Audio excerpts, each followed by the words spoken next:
All right, from the car, fam, we're doing this. So lately what I've been thinking about is about the connection between karma and trauma. And I know that karma and trauma are both big worlds, and so I'm just sort of talking about like a small slice of where those might intersect and one perspective on what those might be, or one aspect of what's a much bigger picture. But I think that this phenomenon that we encounter, that we call trauma in 2019, is the same thing that ancient people encountered and called karma. So I think what's wild about trauma is that for all of its colloquial popularity, we still have a very small idea about what it is. And I know that one definition that I held in my mind for a long time is that it's when you go through an experience that's more than you can handle at that moment. And so maybe some of you splits off or dissociates, or it imprints you in a way that you can't quite control. But in terms of working as a mental health counselor, a lot of what I've encountered are the symptoms of trauma. And a lot of times you ask someone, what's your trauma? And they can't even tell you. They just know that they went through something. It's not like every single person can pinpoint a precise moment and be like, this was traumatic. Some people can. But a lot of times, even if you can pinpoint a moment, there's a sort of general kind of almost pervasive or atmospheric feeling of what we're speaking of when we speak of trauma.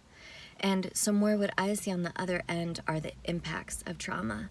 And you can tell when someone's trauma is triggered because, one of my favorite metaphors actually comes from Jessa Reed. She says it's like when you're the first-person shooter in a video game. I don't play very many video games, but I know first-person shooter means that you're seeing through the eyes of the character.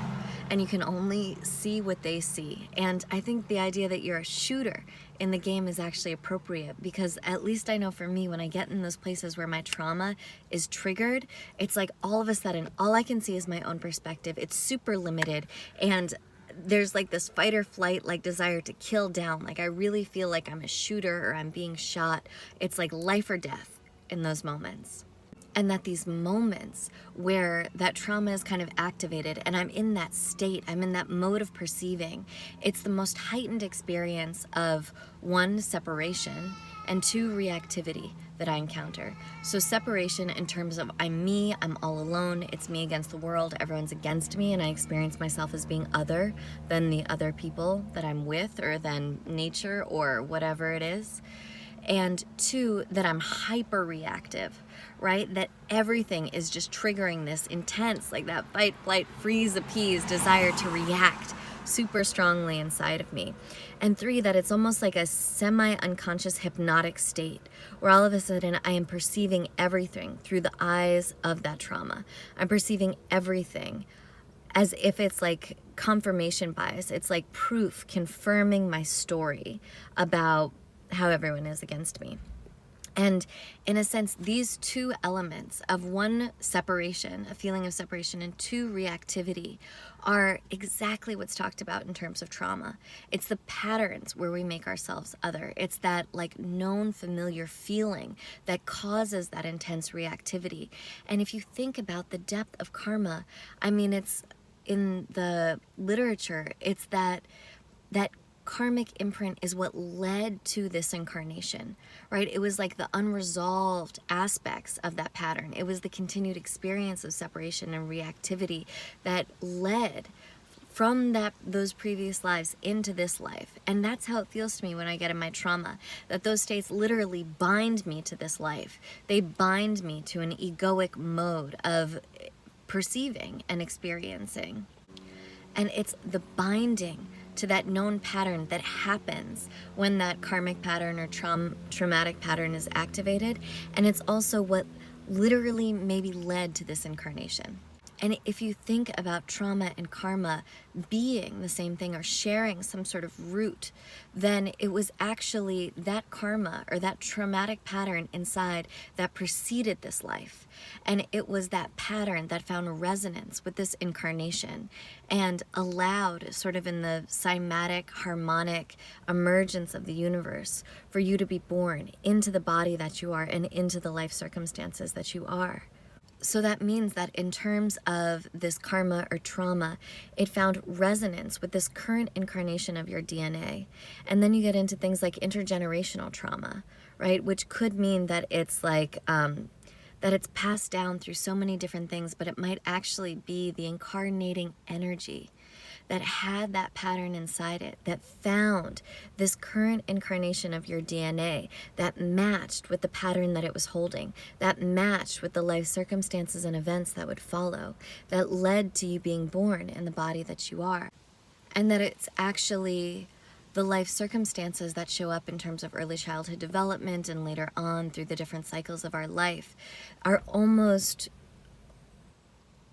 already mapped in terms of triggering the karma, at least in my worldview, according with different astrological cycles that are planted like activation points in time in order to bring up the karma or the trauma that's already seated in the soul or the grounds of the being. So it could be that whatever it is that pattern that we incarnate with finds resonance in these life circumstances and actually plans for these life circumstances to happen, not in terms of like an ego planning things, but in terms of this really intricate, very complex, perfectly choreographed system of unlocking the different karmic complexes that are present. You can get into kind of a chicken or the egg sort of thing, and of course, depending on your views of reincarnation, it's going to affect that. But the idea is that whatever you see in the early childhood conditioning or what come out in those later stages of life may already pre-exist in the being, and it's that sort of symbiosis between the two that leads to these life events occurring. And definitely when I have gone into reincarnation and looked at my past lives, so many of the details of my life I find also present in the information and the data poems that I find in reincarnation. In my own looking at the information that I've received about potential reincarnation, about potential lives that I've lived. And so even if you don't believe in reincarnation, you can look at those early childhood conditions or what happens later in life that you experienced as your trauma in a way they're mirroring or echoing or re-imprinting so that you have the map and the blueprint of whatever trauma it is that you're going to be living through and working through in life. But I think the other way is that the way in which we respond to it is itself the re-embodiment of that karma. It's the re-embodiment of the way that we responded to those patterns that we experience as the trauma state. So I lived through a lot of things with other people that they did not experience as traumatic, and I did. And maybe it had to do with this internal blueprint that was activated at that time, and vice versa. I went through things that were not traumatic for me and that were traumatic for other people, right? And it's like, in a certain way, whatever happens in life shows you where your karma is by what it is that ends up imprinting you with trauma and wherever it is that you find yourself actively in a trauma state. And when I'm in the trauma state, that metaphor from Jessa Reed really is the most accurate description I have, that it really feels like I'm a first-person shooter.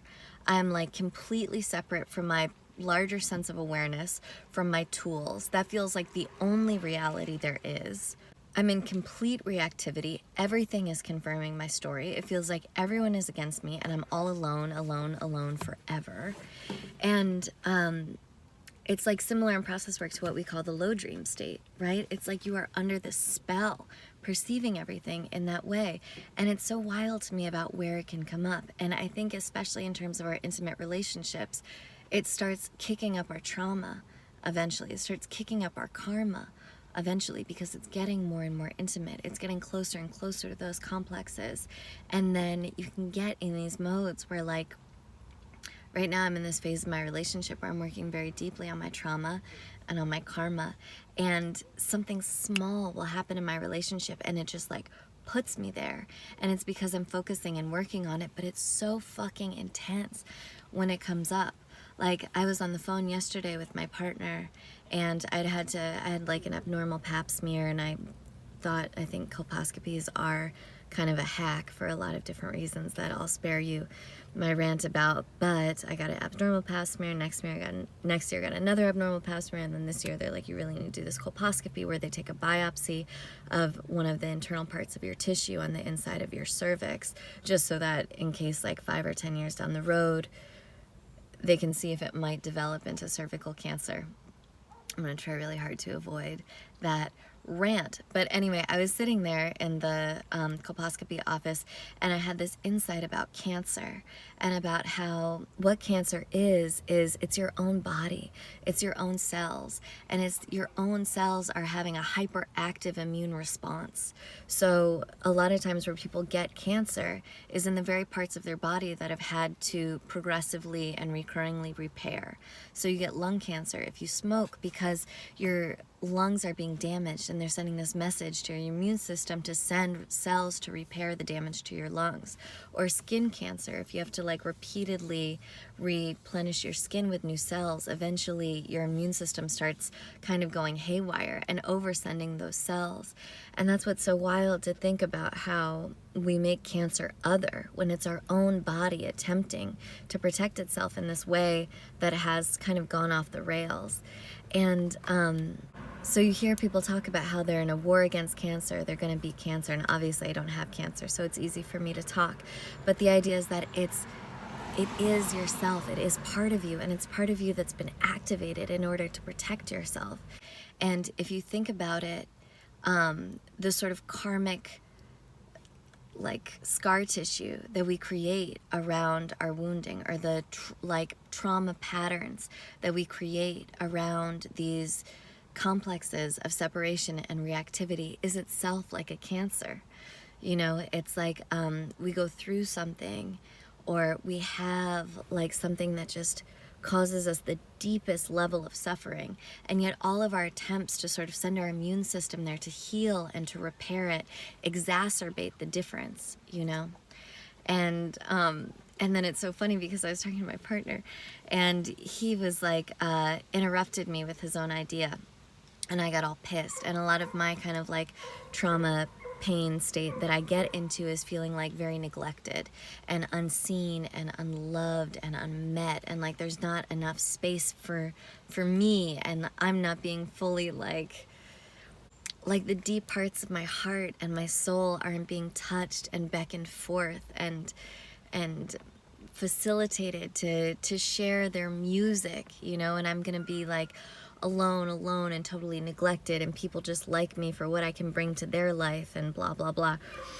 So here I am, like trying to share some idea about how all of the stories that I create around being neglected or unseen or unloved is like a cancer, and yet my partner kind of like cutting me off in that moment kicks up all of my sort of cancerous immune responses. And I was like, see, it's always like this. You can never listen to me say anything, and you're not like blossoming my idea, you're just interrupting me with your idea. So I'm in like all my shit on the fucking phone. And the kind of like immune system that I have is on hyperdrive, trying to heal me, maybe trying to like give me some protection around this shit, and yet it's like destroying me and destroying my relationship. And meanwhile he says, wait, where are you? And I'm like, oh, like I'm like just finishing up this colposcopy thing. And he's like, why didn't you tell me that you were getting a colposcopy? And I was like, I don't know, I didn't think that you cared, or I didn't think I cared that much. And actually I have this whole like belief system around it, and I think it's kind of bullshit, and like maybe I was gonna tell you later. And he's like, I can't believe you didn't tell me that. And my trauma pattern is saying like, well, you don't fucking care anyway. Right in the face of the evidence of him caring and actually being hurt that I wasn't sharing it with him, you know? And it's funny because I didn't even really remember, like it didn't even register in my memory that he'd asked me or brought anything up about why I didn't tell him about the colposcopy until later, actually, when I was thinking of it as a good example for this whole like trauma, karma, drama thing. Because I was so in that state. I was so in that state that I couldn't even register something that was different than the story that my trauma and karmic complex was telling me. And you know, the thing is, it comes up with intimate partners, but it comes up with everybody. Like, I've had this feeling with friends, I've had this feeling with my family, I've even had this feeling with clients. You know, I was with one client and I was like, why doesn't she ever ask about me? You know, and it's like her fucking time, right? And I think that's a little bit different just in terms of field dynamics, because it ended up actually being part of her process that I felt like it was actually like I needed to bring myself in, and actually she wasn't feeling like she was getting the attention she wanted. But I think the sort of wisdom of the intervention, of like the information that I was getting from her field, was accessible to me through the perspective of like, why isn't she paying more attention to me? You know, why isn't there more opportunity for me to share myself, even though that was totally not the point of the session. But I think my greater point is that this trauma, this karma, it comes up in multiple different areas, right? And so recently I've been trying to think in my work, because a lot of what I see in myself and in others is kind of like the fruiting body, or like the mushroom, the symptoms of this deeper root issue. And you know, you can deal with symptoms all day, and there's so much that you can do, like, oh, if you feel neglected, like, what would you really wanted to say? Or like, you know, there's some things that you can do in terms of working with the symptomology that you encounter, symptom management. But I've been trying to think what really gets to that deep level, like the mycelial network beneath it, instead of just dealing with these different mushrooms when they come up. And, you know, actually, I think one of the important things to say about karma and about trauma is that they both give birth to a desire, right? That it's like, this is the second half of karma, is that there's a desire inside of it. And I think it's the same with trauma, because out of the pain that we go through, the suffering that we go through, we imagine a desire that we feel will be the salve or the medicine that we need. And that desire is directly shaped and directly organized by the traumatic side of the karma. And so, like, from those deep, dark places, our kind of like depth imagination imagines what it is that it'll be soothed by, or what it is that it's truly seeking. And then this seeking is also part of karma, right? Like, the other reason why we came here was because of desire, was because there's something deeply, truly, that we wanted to experience. And so they come packaged together, trauma and desire. It's like the two halves of karma. And so on the other side of this, like, sort of like trauma state that I get into about feeling so neglected, I imagine the state of being loved and fully expressed and deeply seen. And that I imagine that will like soothe or heal the trauma and the feeling. And to some extent, I think that happens, right? Like, the moments that I do have, that I have been felt deeply seen or loved or expressed in that way, have been what in process work they would call my high dream states. They've been these peak experiences. They've been glorious and wonderful. And at the same time, having that desire doesn't mean that it's always fulfilled, right? Like, those are peak experiences for a reason. And actually, having those desires also mean I encounter a lot more experiences of it not being done correctly, or of missing the mark somehow. And so the desire itself activates the karma trauma on the other side, because I have this immense desire, I get in a relationship, I put myself out there somehow, and then it doesn't come back to me in the way that I'm imagining, which deepens the pain of that trauma and deepens the sort of proof that state is looking for to confirm the fact that I'm like alone and neglected and no one cares about me. So the desire itself triggers the trauma itself births the desire.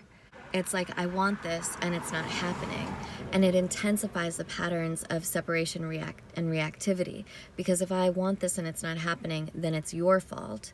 Or if I want this and it's not happening, then I need to work harder and do something, and then I get into a whole bunch of like egoic activity about what I should do, or egoic activity about blaming someone. And of course, you know, I can get those desires in moments, but it's very difficult to sustain that sensation over time, right? Even if you have the most perfect partner, there are going to be times when they don't do it right. Even if you're like in a super incredible band, right? There are going to be moments when they're not totally there for you in the way that you would want. And I also don't think that's the point. Like, in a way, the trauma is like a hungry ghost, potentially. It's a little bit like never enough, never enough. Like, I've been in times where I've been so totally loved by someone, and yet my like karmic tracking pattern finds that little moment where it doesn't feel that way. And so it creates it, I think, because it's seeking to resolve it and seeking to complete it. And so I've been just like studying and researching like crazy and using myself as a lab and working, trying to find underlying patterns in my professional life. And I certainly haven't gotten to an understanding of what would really address it at the depth level. If you guys have ideas, let me know in the comments below. But I'm going to share some of the things that I have encountered and that I have learned so far, in the hopes that it'll help me articulate and understand it, and also spur the conversation forward.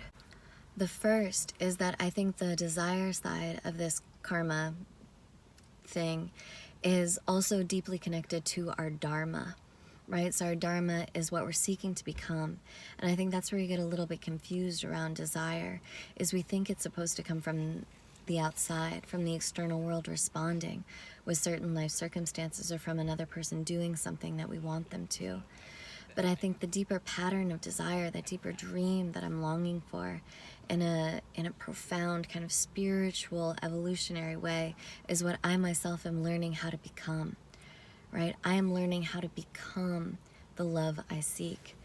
And not just in terms of giving it to other people, not just in terms of being a great lover to others or a great listener when it comes to the work that I do, but in terms of, yes, of course, developing it in those ways, but also learning how to be that for myself, and also learning how to be that as a state of being, as like a general sense of my own energy of moving through space and time, that it's something that I'm learning how to become. And it's really helpful to think about desire like that for me, because when I'm like, oh, I desire community, it's like, what do I desire about community? I desire that hearth, that sense of belonging, that sense of warmth and inspiration. And it's like, yes, of course, go look for it outside, but also, how can I be more that hearth, that inspiration for myself and for others? And what would it mean to be a central hearth, a warm, connective, inspiring hearth deep inside, as like a way of being? So that's one thing. Another, and this draws on that Jessa Reed thing, is that it's like going from being a first-person shooter to being in like a role-playing game, like an RPG. So when I find myself in those moments sort of implanting this trigger of like I am in like a karmic traumatic complex, and like I am not completely alone, I am not trapped, and to like kind of like get bigger in my awareness, right? To think I am a role in a field, and there are other roles that I have, and I can access my inner child and build a relationship there. I can access my higher self and build relationship there. I can like believe and just take that leap of faith that the other person loves me, for God's sakes, and like, you know, fill myself with my allies. And in that way sort of think, like get a little bit unstuck and think, what can I do in this situation? And remind myself, when this character is in this situation, what she needs to do is right away share everything she's feeling. And like, God bless my partner for like being so sweet and kind to me when I'm like, well, I'm feeling this and this and this and this and this, and he can tell I'm just like making him like the enemy from the position of that karmic state, but actually sharing with him what I'm doing kind of frees me up from it. So getting to that kind of role player game state helps me get to what I hope is the next thing, which is just being able to be in the flow again of love and honesty and trust, and where we're on the same team working through this stuff. And so just to be like, forget it, I don't need that, doesn't seem to work in my experience, but that it might be about resituating it, that it's not quite about getting it from the other person, right? It's more like, what can I do in this situation? And then also, how can I keep advocating for myself on it from the outside too? But something about resituating it from this thing that only someone else can give you, or that only world circumstances can give you, just because it's so incredibly disempowering. And I think tends to, in the sort of energetic physics of things, push it away from you. But really thinking, like, what if this was my life path? What if this is my magnetic north, my guiding star? Then how can I take that really seriously and really stand for it, organize my entire life around it, around becoming this, around providing this for myself, around creating a life that empowers and supports me to actualize this. Make it central, make it center stage. And then the other thing, my partner is much more, he's on a path that's very different than mine, and it's a lot about self-transcendence and Super Ramana Maharshi style. Like, the idea is that in that free flow of consciousness, everything that contracts is the self, right? So it's like the ego itself is that knot that is holding us back from connection to unity, to love, and also to everything that we desire. And so it's about recognizing that what we think we're doing in order to attain our desire, or what we think we're doing in order to protect ourselves, is very much like that cancer, right, on hyperdrive. And it's actually not up to us what we do. It's actually more a question about timing and grace. And the best thing that we can do is surrender, because all the stuff that we're doing to try and make it happen isn't helping us, and is just perpetuating separation and reactivity and pushing what we want further away from us, because we think we're the ones doing it, when actually it's much larger than us. And so if you can kind of let go of that desperate claw of it's me who has to do it or nothing, and you can like open up and just more surrender to who you really are, and which involves surrendering to your true feelings, which involves surrendering to your true desires, which involves surrendering to the energy that wants to move through you and allowing it to be unleashed, then eventually you get everything you ever wanted. And then the kind of cosmic joke at the end is that once you get it, if you've really surrendered yourself, you don't want it anymore. And in that sense, in surrendering yourself and actively feeling through the feelings to infinity of the pain, of the suffering, of the longing, you kind of get to this other side where that karma is no longer tying you or binding you to this life in the same way. And maybe it happens, but you don't really care so much about it. Which I get intellectually, even though in practice that's been a little bit difficult for me, obviously, because like giving up yourself is probably one of the most difficult things to do, but potentially the most rewarding. But it's been hard to me to find a way where I can like surrender the pain that I'm experiencing in those moments in a way that is truly feeling it to infinity, right? That's not just trying to bypass it. Like, I can get in those states and I'm like, this isn't real, and I can try to talk or numb myself out of what I'm feeling as a way of thinking that that's surrender. But I feel like that's a facsimile of surrender that is actually not addressing, not like moving through or alchemizing, like getting into the shit and turning it into something else. And normally when I feel those feelings and I really feel them to infinity, it's just very, very difficult for me to get out of it. And that might be because that's not exactly my path or my way, or it might be just because I'm still new and these things are so fucking deep. But I'm still playing with that. I'll keep you posted. And it does sort of like dovetail a little bit with what more my practice is, which is very much awareness based and about trying to be sort of Taoistically go with things. And so it's been challenging because normally in other things that I've tried that have maybe been not so deep in my own karma, it tends to be like awareness itself moves things, right? Like just being aware of something itself tends to birth the next thing and the next thing. So a lot of what I focus on is just bringing awareness to things. And oftentimes of like very ugly, very partial things, like just being aware of the accusation that I have for my partner, just being aware of what it is that I'm feeling, right? Awareness alone tends to move those things. But I do think because this like karma, trauma, desire complex is so deep, awareness itself doesn't seem to move it at the same speed. But this might be something also to surrender just to grace and time, and just to be like, yes, like I'm in this thing again. Does bring some sense of relief when I can catch it.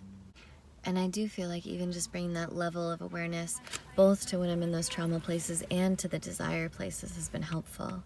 Specifically in the desire places, and the fact that it helps me release my attachment to it. Like I can be like, this desire is happening now. And whereas previously that might have made me like get in this super elated state, helps me keep a little bit of my inner witness consciousness grounded in something of like, oh, this feels good because it matches that internal pattern. That feels like being a little bit less attached to it, which I also hope in the long run will bring it about more. So that's my idea. Basically just that karma itself contains a very detailed map of what we might call trauma and desire, and shows us the places where we're most attached in this life, that can most bind us to our ego, but that also has deep, deep, almost like mythic information for what it is that we came here to process, to transcend, to move through, and to actualize. And that maybe in that kind of Taoistic sense of going with it, it can be about going with it at that depth level, going with the deeper awareness and understanding of what it is that puts you in that state, and a deeper awareness and understanding of this sort of imaginal desire that we've created, and maybe even just something that can stand apart and watch those two interplay is part of moving it forward. But I'll keep researching and get back to you guys soon. All right. I love you.